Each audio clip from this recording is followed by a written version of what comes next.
کتاب صوم رمضان، مصنف مولانا وحید الدین خان، آواز ام اشہاد۔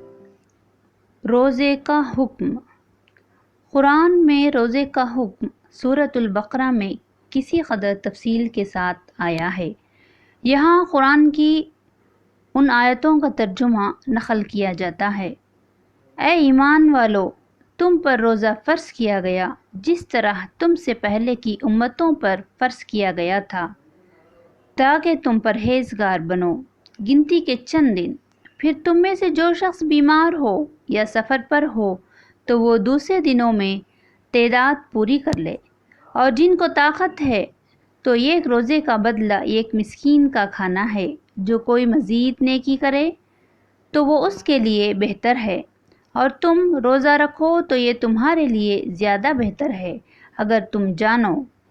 رمضان کا مہینہ جس میں قرآن اتارا گیا ہدایت ہے لوگوں کے لیے اور کھلی نشانیاں راستے کی، اور حق و باطل کے درمیان فیصلہ کرنے والا۔ بس تم میں سے جو شخص اس مہینے کو پائے وہ اس کے روزے رکھے، اور جو بیمار ہو یا سفر پر ہو تو دوسرے دنوں میں گنتی پوری کر لے۔ اللہ تمہارے لیے آسانی چاہتا ہے، وہ تمہارے ساتھ سختی کرنا نہیں چاہتا، اور اس لیے کہ تم گنتی پوری کر لو اور اللہ کی بڑائی کرو اس پر کہ اس نے تم کو راہ بتائی، اور تاکہ تم اس کے شکر گزار بنو۔ اور جب میرے بندے تم سے میری بابت پوچھیں تو میں نزدیک ہوں، پکارنے والے کی پکار کا جواب دیتا ہوں۔ تو چاہیے کہ وہ میرا حکم مانیں اور مجھ پر یقین رکھیں تاکہ وہ ہدایت پائیں۔ تمہارے لیے روزے کی رات میں اپنی بیویوں کے پاس جانا جائز کیا گیا۔ وہ تمہارے لیے لباس ہیں اور تم ان کے لیے لباس ہو۔ اللہ نے جانا کہ تم اپنے آپ سے خیانت کر رہے تھے تو اس نے تم پر عنایت کی اور تم کو معاف کر دیا۔ تو اب تم ان سے ملو اور چاہو جو اللہ نے تمہارے لیے لکھ دیا ہے، اور کھاؤ اور پیو یہاں تک کہ صبح کی سفیدی دھاری کالی دھاری سے الگ ظاہر ہو جائے، پھر پورا کرو روزہ رات تک۔ اور جب تم مسجد میں اعتکاف میں ہو تو بیویوں سے خلوت نہ کرو، یہ اللہ کی حدیں ہیں تو ان کے نزدیک نہ جاؤ۔ اس طرح اللہ اپنی آیتیں لوگوں کے لیے بیان کرتا ہے تاکہ وہ بچیں۔ یہ روزے کا بنیادی حکم ہے۔ اس کی مزید تفصیل حدیث اور فقہ میں بتائی گئی ہے۔ حدیث کی کتابوں میں روزہ صوم کے ابواب کے تحت بہت سی حدیثیں جمع کی گئی ہیں۔ ان سے روزے کی عبادت کے مختلف پہلو معلوم ہوتے ہیں۔ روایات میں آتا ہے کہ رمضان کا مہینہ آیا تو رسول اللہ صلی اللہ علیہ وسلم نے لوگوں کے سامنے خطبہ دیا۔ اس خطبے میں آپ نے رمضان کے مہینے میں روزہ رکھنے کی فضیلت بتائی۔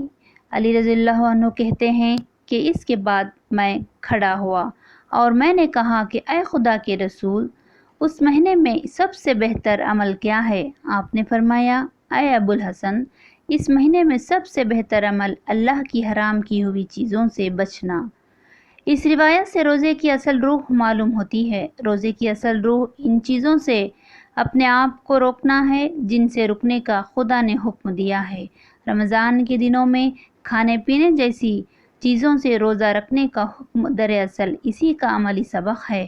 کھانا پینا وہ آخری چیز ہے جس سے کسی آدمی کو روکا جائے۔ انسان کو آخری ضرورت سے روکنا اس کو شدید تر انداز میں یہ سبق دینا ہے کہ خدا نے جن چیزوں سے تمہیں روکا ہے ان سے لازماً تمہیں رکنا ہے، خواہ یہ رکنا تمہارے ذوق اور عادت کے لیے کتنا ہی سخت کیوں نہ ہو، خواہ اس کی فہرست تمہاری زندگی کی لازمی ضرورتوں تک کیوں نہ پہنچ جائے۔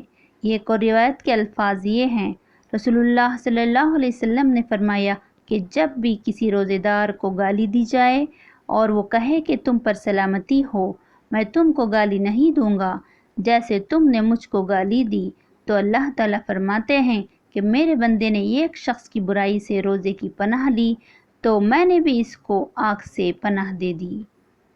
روزے کا مقصد یہ صلاحیت پیدا کرنا ہے کہ آدمی کی زندگی پابند زندگی ہو، نہ کہ بے قید زندگی۔